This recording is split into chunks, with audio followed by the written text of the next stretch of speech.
Bueno, muchas gracias por la introducción, al doctor Eduardo Chulullán. También muchas gracias por la invitación al doctor Domingo Casadei, y a todo el equipo de Tercer Milenio por invitarme nuevamente a compartir nuestra experiencia con todos ustedes. La, el objetivo de mi presentación es, en toda esta sesión ustedes van a ver mayormente la parte clínica, excepto en esta presentación que me voy a enfocar en mi especialidad, que es la histocompatibilidad y en el laboratorio de HLA. En esta primera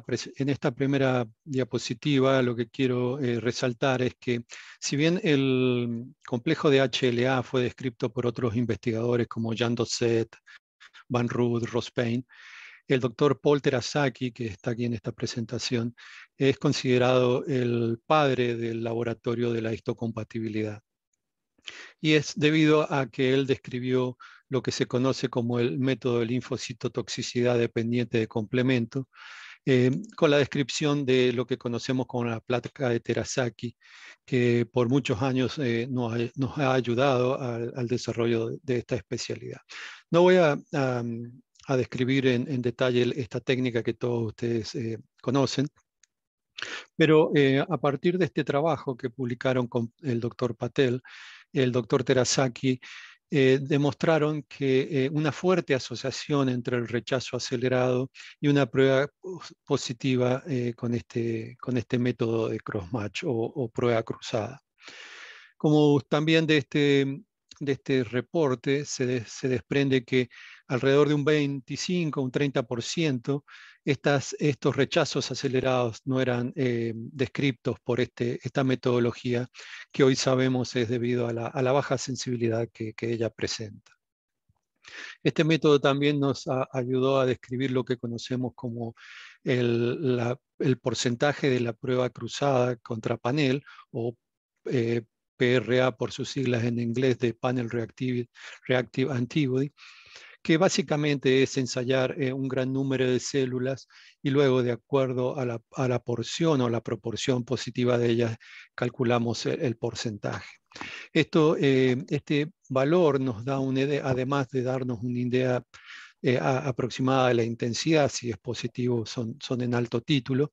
pero si reacciona con un gran número de células, nos está diciendo que hay anticuerpos contra una gran cantidad de especificidades de HLA para los distintos locus del sistema HLA. Con esta prueba, allá por el año 1996, el doctor Fuchs y Oppel describieron o mostraron que utilizando estos valores de la prueba cruzada contra panel a valores crecientes, observaron una mayor asociación con la disminución de la sobrevida de los injertos de trasplante, lo cual estaba indicando, como demostró Terasaki en una fase pre-trasplante, que además de una prueba cruzada, un valor de PRA era un fuerte indicador o un buen indicador que teníamos en aquel entonces para demostrar el riesgo que íbamos a ver luego del trasplante. Luego, esta técnica se trató de modificar a través de los años, tratando de incrementar la fase de lavado, pero el gran salto en sensibilidad se produjo cuando se introdujo el citómetro de flujo en el laboratorio de patología y también en el laboratorio de histocompatibilidad, allá por el año 1983, con la descripción del el crossmatch por citometría de flujo. Luego esta técnica sufrió algunas modificaciones y allá por el año 2001, con el tratamiento de la enzima pronasa, especialmente para las células B, que remueve mayormente el receptor CD20, lo cual nos permite formular o producir un crossmatch para las células B bastante confiable. Luego, allá a principios de la década del 2000, se describieron los primeros métodos en fase sólida, que luego utilizamos en lo que hoy conocemos como lo que se conoce como crossmatch virtual o prueba cruzada virtual, que en muchas instituciones, además de esta formulación teórica se une a los resultados del crossmatch virtual para la decisión final de trasplante. Este es básicamente el cartoon o la diapositiva del crossmatch por citometría. Al igual que en todo inmunoensayo, se mezcla donde tenemos el target de los anticuerpos que vamos a querer a detectar. Y el citómetro nos permite separar las células T y B para una inicial caracterización de la especificidad contra clase 1 o contra clase 2 de estos anticuerpos. Luego nos focalizamos en la población linfocitaria. Este es un método en la mayoría de los laboratorios, no en la mayoría, en todos los laboratorios. Es un método que conocemos como desarrollado en el laboratorio o homebrew, que le llamamos, donde el challenge o el desafío está en generar un valor de corte confiable que separe lo más fehacientemente posible lo que es un resultado negativo de un resultado positivo. Esto lo realizamos corriendo un gran número de sueros con un gran número de células, y cuando definimos este cutoff o valor de corte, todos aquellos crossmatches o muestras de nuestros crossmatches que corren fuera de este cutoff van a ser considerados positivos, y cuando están dentro del cutoff son considerados negativos. Siempre corremos un valor, un control negativo y un control positivo. El control negativo nos sirve como el valor de base que nos permite detectar el valor de noise, de background de nuestra reacción. Como les mencionaba anteriormente, el crossmatch por CDC muestra una sensibilidad mucho menor al crossmatch por citometría, lo cual lo demostramos en este review que publicamos allá por el 2018, donde en un gran número de ensayos observamos que valores de CDC se correlacionaban pobremente con el crossmatch por citometría, como aquí lo demostramos. Cuando se describió el valor del crossmatch por citometría, se generó la controversia de que el rol que jugaban estos anticuerpos a menor concentración. Este fue uno de los trabajos iniciales en estas comparaciones en este centro de Newcastle. Todos estos pacientes poseían un valor de crossmatch por CDC negativo, donde observaron que en aquellos donde poseían un valor de crossmatch por citometría positivo, estos se asociaban con un mayor número de días en la función no primaria del injerto, un mayor número de rechazos en estos pacientes con un crossmatch por citometría positivo, y observaron también que estos pacientes luego del trasplante permanecían con un valor más elevado de creatinina, lo cual demostraba que a estos valores de corte seleccionados por este grupo, estos anticuerpos a menor valor de detección que el crossmatch por CDC eran clínicamente relevantes. Más aquí en el tiempo, este trabajo de la Universidad de Washington en San Luis, tomando los datos de las bases de datos de la red de procuración de órgano y trasplante de los Estados Unidos, evaluando trasplantes de riñón de dador fallecido y con dador vivo. Todos nuevamente con estos pacientes fueron trasplantados con un valor de crossmatch por CDC negativo, donde observaron que a 5 años aquellos que poseían un valor de crossmatch por citometría positivo, tanto para células T como para células B, se asociaban estos con una menor sobrevida del injerto, tanto para el dador fallecido como para aquellos con dador vivo. En este estudio de nuestra institución en el centro de Rochester, observaron también que no solo la sobrevida del injerto, sino la sobrevida del paciente a 5 años era menor cuando el valor del crossmatch por citometría era positivo, lo cual fue significativo, Como se demostró anteriormente, se asoció también a 5 años con una menor sobrevida del injerto. Y también demostraron que en aquellos pacientes que teniendo un CDC negativo, este crossmatch por citometría mostraba una asociación con una menor sobrevida del injerto, y como es de esperar, a valores elevados de estos anticuerpos contra HLA se observaba una sobrevida aún significativamente menor. Luego, como les decía, ya por el año de 2001, 2003 empezamos a utilizar los métodos en fase sólida. Inicialmente fueron por ELISA, pero luego rápidamente fueron sustituidos por el método de Luminex, que se presenta en este diagrama. Nuevamente, el target está unido a las partículas de poliestireno de este método, con la particularidad de que la empresa que los desarrolló generó estas moléculas en forma recombinante, donde toda la superficie de cada una de estas esferas va a estar recubierta por solo un antígeno o en muchos casos un alelo distinto de HLA. Luego, al incubarse con el suero del paciente, en caso de poseer anticuerpos anti-HLA, estos serán detectados por este instrumento, que es un citómetro de flujo con menores capacidades tan solo para detectar partículas de este tamaño. Tiene dos láser, uno para detectar la identificación fluorescente de cada una de estas esferas y otro para detectar la ficoeritrina unida al anticuerpo secundario que revela la presencia de estos anticuerpos. Esta es una gráfica del resultado de estos ensayos de single antigen, que le llamamos, o antígeno simple, donde cada una de estas barras representa una esfera distinta en el ensayo, y la altura de estas barras es proporcional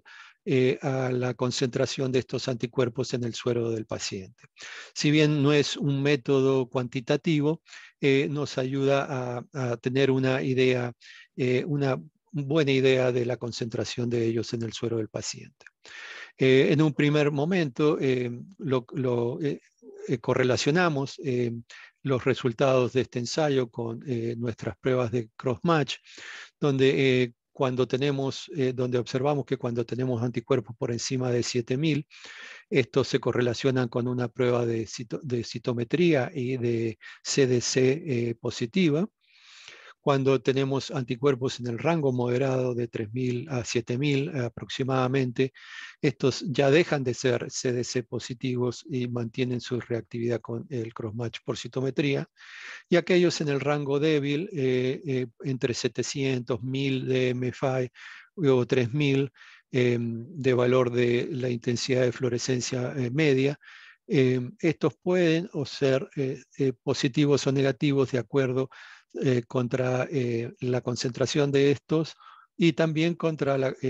qué moléculas de HLA estos están dirigidos. Como ustedes sabrán, los locus A, B, C, DR se encuentran a una concentración, a una expresión más elevada en las células que las moléculas de DQ, DP y de DR51, 52 y 53. Luego, utilizando estos métodos, este estudio de la Universidad de Emory demostraron que en un paciente con un crossmatch por citometría negativo, ya el valor de PRA o de la prueba cruzada contra Panuel ya no era tan significativo, puesto que la sobrevida de estos pacientes a 5 años era igual en aquellos pacientes no sensibilizados, levemente sensibilizados, moderadamente y altamente sensibilizados. Con lo cual, hoy por hoy, la detección de anticuerpos donante específicos detectados por esta prueba de Luminex es nuestro nuevo gold estándar para medir el riesgo del paciente post-trasplante, a diferencia de las herramientas que teníamos anteriormente. De este mismo modo, en este estudio multicéntrico de París, del mismo modo observaron que aquellos pacientes sin anticuerpos HLA o con anticuerpos anti-HLA, pero que no son anticuerpos donantes específicos, poseían una mejor sobrevida de aquellos pacientes que fueron trasplantados con un anticuerpo preformado o que estaba presente al momento de trasplante, donde asociaron una menor sobrevida de estos injertos. Esto fue demostrado por otros estudios, donde también,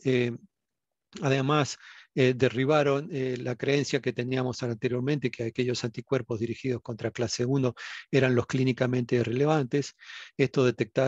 grupos o estos estudios detectaron que clase 1 y clase 2 son igualmente deleterios para la sobrevida del trasplante, y en muchos casos demostraron que clase 2, que son los más frecuentes contra DQ, eran más perjudiciales o se asociaban con una menor sobrevida del trasplante que aquellos de clase 1. Y cuando hay anticuerpos de clase 1 y de clase 2, se observa un efecto cooperativo. Del mismo modo, estoy como sintiendo un ruido. Si pueden silenciar sus conexiones. Del mismo modo, como les decía, si bien este método no es un método declarado de forma cuantitativa por la FDA, la concentración detectada por el valor de intensidad de fluorescencia que este método arroja se asocia a valores crecientes de este valor, se asocian con una menor sobrevida de trasplante, como estos grupos lo han demostrado. Por lo general están alrededor de 3.000 o 5.000 cuando empiezan a producir un efecto en la función del injerto y a producir cambios en la biopsia del órgano. Con estos métodos también nos permite no solo detectar aquellos anticuerpos preformados, pero también nos permiten medir el riesgo al desarrollo que tienen estos pacientes a desarrollar anticuerpos donantes específicos. En este estudio de la Universidad de Winnipeg, trasplantando un grupo de pacientes mayormente con un PRA menor al 20%, la mayoría de estos pacientes fue el primer trasplante, lo cual lo que quiero significar que fue un grupo de bajo riesgo. Aún en este grupo, a 12 años se observó un 27% de incidencia en el desarrollo de anticuerpos donantes específicos. Cuando estos pacientes no eran no adherentes al tratamiento, este porcentaje era aún mayor. Del mismo modo, demostraron que el desarrollo de estos anticuerpos donantes específicos mayormente se asociaba con mismatches a nivel del locus DR y del locus DQ, y también como en el caso de los anticuerpos preformados, el desarrollo de anticuerpos de novo se relaciona con una menor sobrevida del injerto. Como les mencionaba anteriormente, estos métodos en fase sólida o de Luminex o de single antigen nos permitieron formular lo que conocemos el crossmatch virtual. Gráficamente, este gráfico muestra el mecanismo. Por ejemplo, si tenemos un dador que lo evaluamos contra este receptor, vemos que en el suero de este receptor hay anticuerpos anti-A2, que es un anticuerpo donante específico contra el receptor, además de otros valores, lo cual vamos a formular un crossmatch virtual positivo, que luego lo confirmaremos o no. Por lo general, si el crossmatch virtual es positivo, no lo confirmamos, pero inicialmente lo hacíamos con un valor positivo de citometría. Luego, en este otro caso, vemos que este paciente no posee anticuerpos donantes específicos contra este receptor, lo cual vamos a formular un crossmatch virtual negativo, que en este caso sí o sí lo confirmamos con un crossmatch por citometría. En caso de ser negativo, este paciente será indicado a ser trasplantado con este dador, perdón. Esto facilita el análisis entre dador y receptor. En el caso de un dador fallecido, lo podemos hacer al momento de obtener la tipificación del dador. lo formulamos en menos de 30 a 60 minutos, mientras que si esperamos el crossmatch por citometría demoramos 4 a 12 horas aproximadamente. En caso de un dador vivo, de aquí a que tipificamos en nuestro laboratorio el dador, nos llevaría 1 a 2 días y luego esperar el crossmatch nos llevaría 1 a 2 semanas, con lo cual se agiliza mayormente la distribución de estos órganos. Cuando estábamos en la Universidad de Northwestern, fuimos uno de los primeros grupos que estudiamos la posibilidad o cuán buena era nuestra predicción virtual en cuanto a predecir el valor de un crossmatch por citometría, donde vimos que evaluando un gran número de casos, nuestra sensibilidad se encontraba en el 86 y nuestra especificidad al 96%.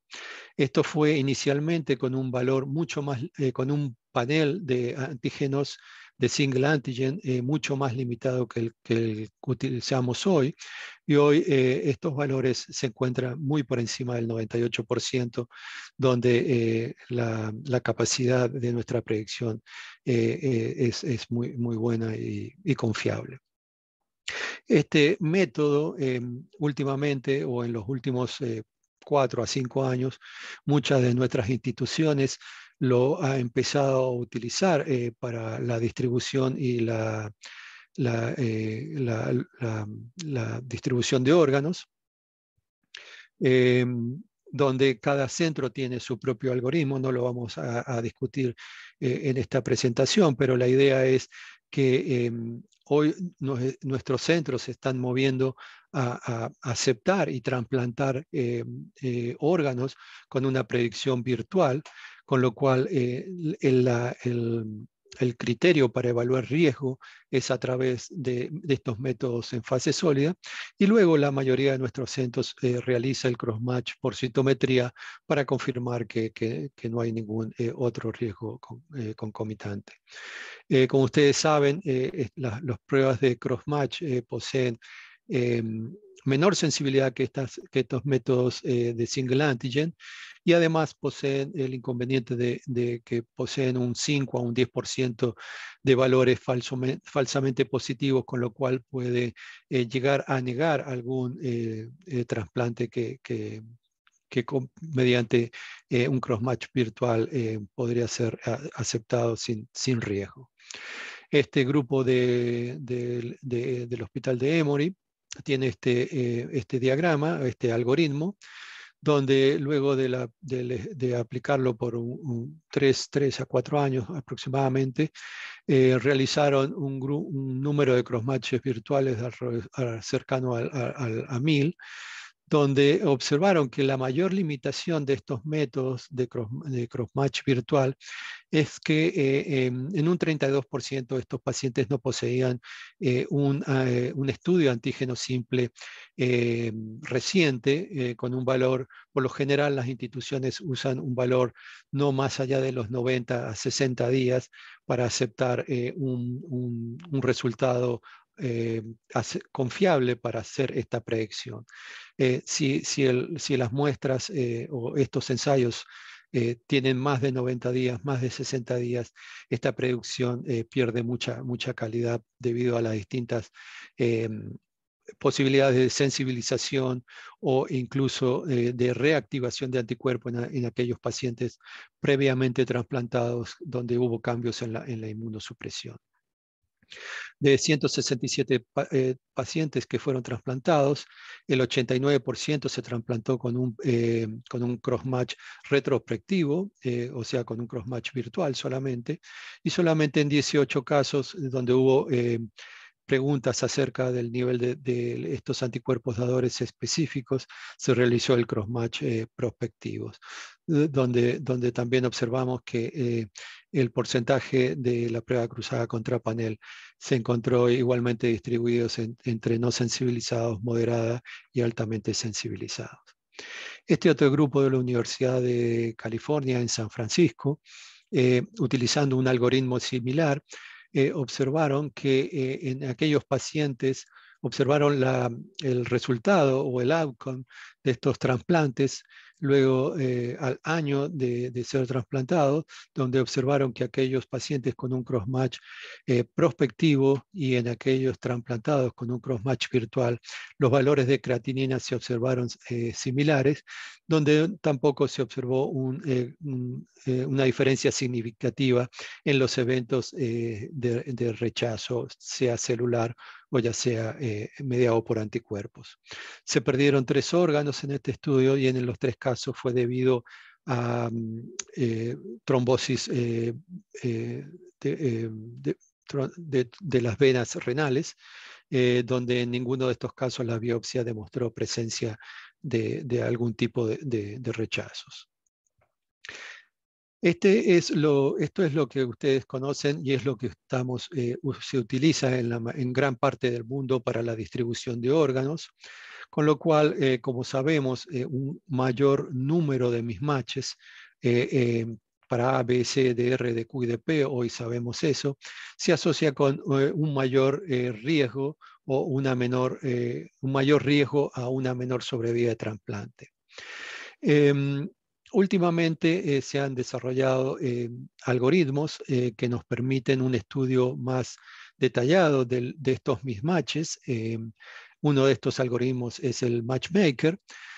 donde el principio fundamental es que cada una de estas proteínas es analizada en base a la cantidad de los distintos epitopes descritos en ellas. Y además el otro principio importante es que los pacientes a ser trasplantados no desarrollan anticuerpos contra estos epitopes representados aquí en verde. Luego vemos que nuestro análisis de epitopes, por ejemplo, si tenemos, en este caso es para resaltar en trasplante de médula ósea, lo cual se considera un mismatch a nivel alélico. Vemos que mientras en este mismatch poseemos solamente 2 epitopes de diferencia, cuando tenemos otro single mismatch, que llamamos otro mismatch simple, podemos llegar a tener un número de 35 distintos epitopes de diferencia, con lo cual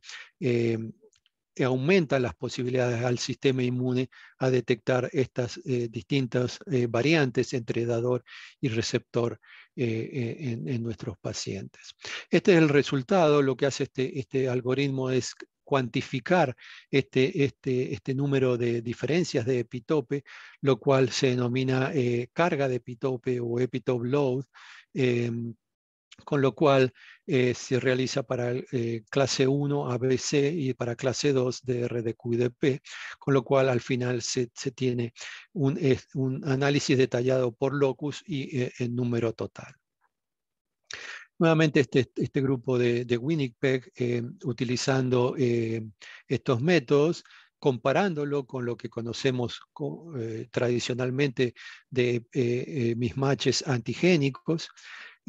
analizando esta carga de epitopes para las 2 moléculas o en otra variación del algoritmo para cada una de estas moléculas de DR y de DQ, observaron que cuando utilizaban este algoritmo,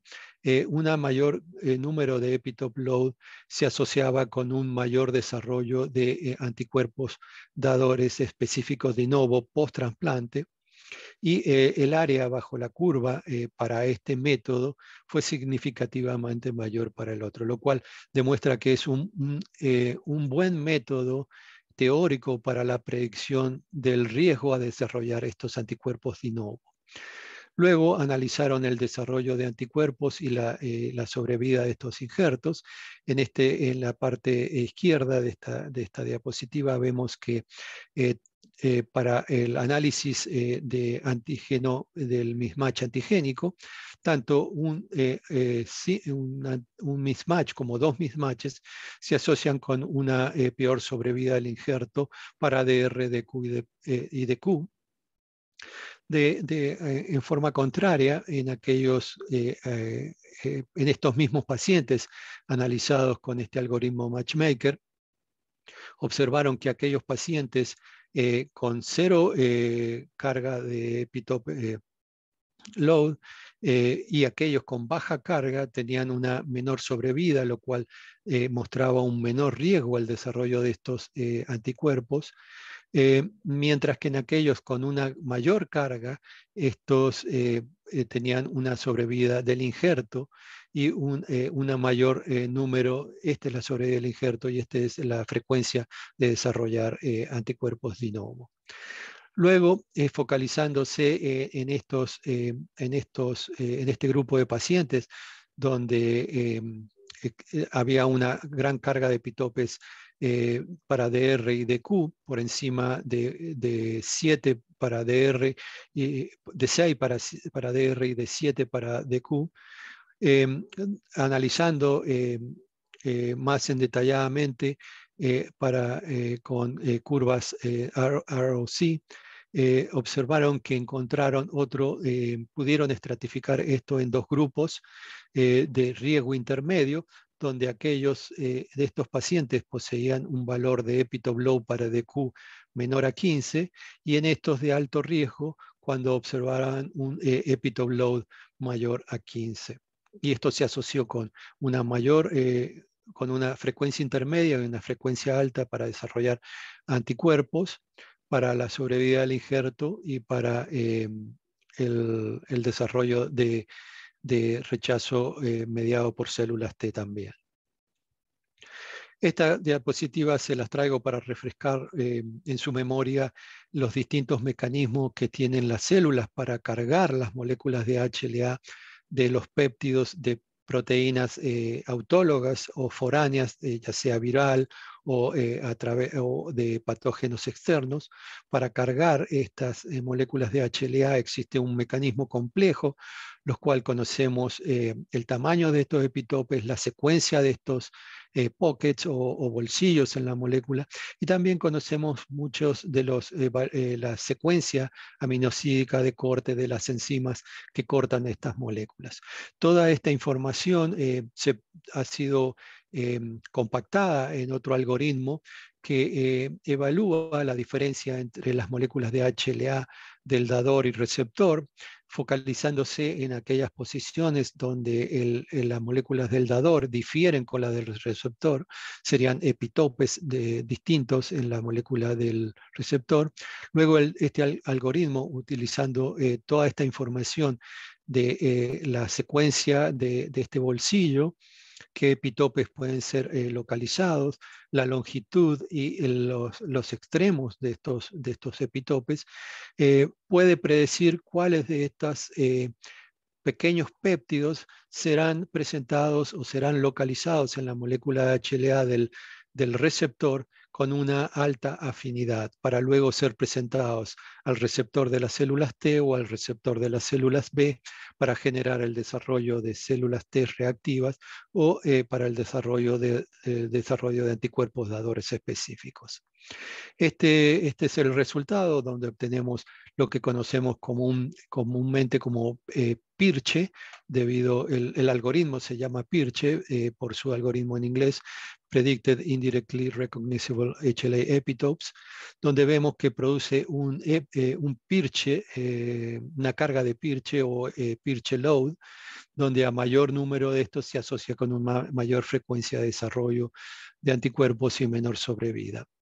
En este estudio de Berlín compararon cómo se asociaba tanto el HLA Matchmaker y el PIRCHE con los distintos grados de mismatch con los que realizamos nuestro mismatch corrientemente, y vieron que tanto para un método como para el otro existe un gran solapamiento, donde un paciente con 7 mismatches puede tener un epitope load similar a alguien con 3, 2 o incluso un mismatch,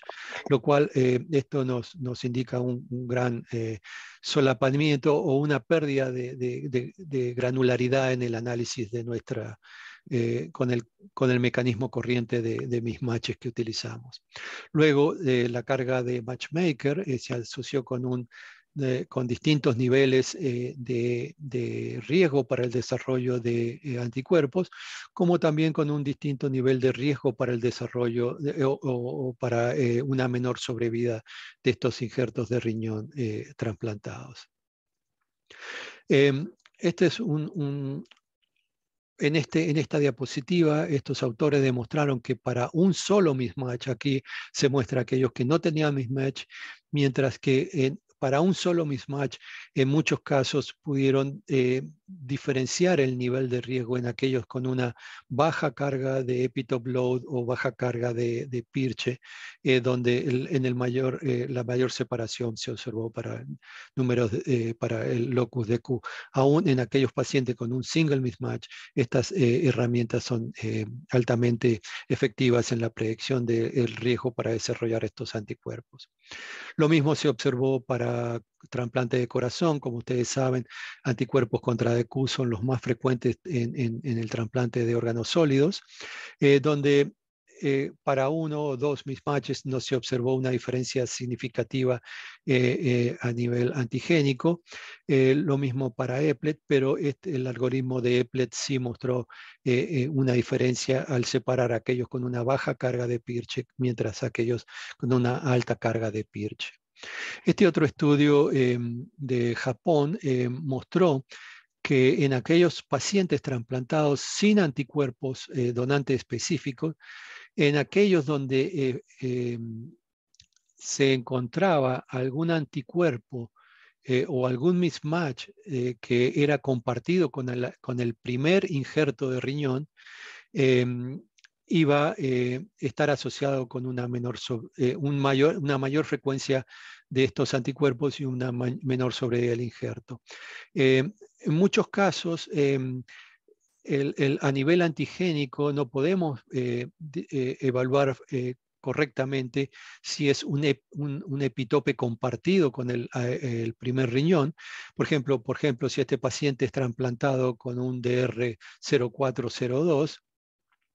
luego, al analizar un siguiente dador con un DR13, a nivel antigénico vamos a decir que no hay mismatch, pero DR1301 comparte este epitope con 0402, lo cual es un epitope compartido con